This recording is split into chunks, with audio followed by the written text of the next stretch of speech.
Out there right now. Well, the pandemic is taking a huge toll on mental health in people of all ages, but experts are seeing a growing issue among teens and kids. As their normal support systems and activities have been disrupted, the stress and isolation is taking a toll. Karen Peterson is the director of clinical operation at Youth and Family Counseling in Libertyville. She's joining us now to talk a little bit more about this growing problem, share some ways that parents can actually help their kids. Hello to you.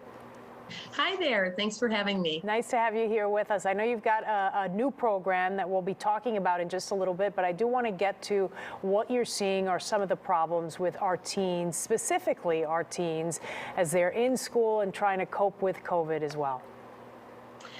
Well, you're absolutely right. And I'm sure there isn't a parent or teacher watching that wouldn't agree that we're seeing that increase in mood issues, depression, anxiety, and absolutely what you said about isolation.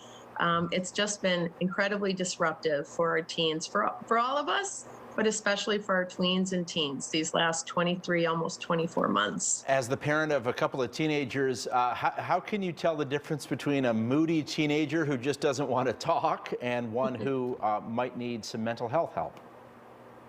Oh, well, I'm glad you asked that question. We all know that teenagers traditionally maybe want space and are separating a little bit from family. That's developmentally appropriate.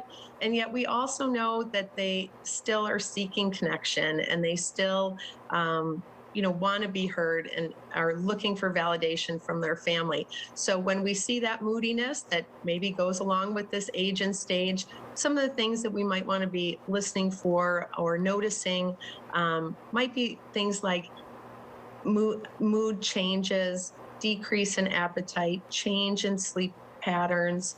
There's typical moodiness, and then there's maybe anger outbursts or that isolation, withdrawing more into their room.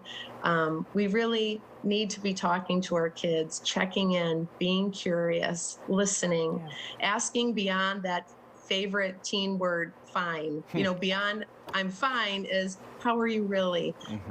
We need to ask them more. And when they know that we're interested, they really will share more with us. All right. I know that in a lot of industries, there's just not enough people working to address their situations or fill their staffing positions. I imagine in clinical therapy, it's also the same thing. How do you keep up with the demand that we're seeing right now and kids needing therapy and needing counseling? Exactly. Well, you're exactly right about hiring. In terms of expanding our programming, we are perpetually hiring and trying to expand our clinical team. And we know that other practices are facing similar challenges because we're trying to meet the increased need Karen, for services. Do you think as some schools go mask optional, that will help as kids take off their masks?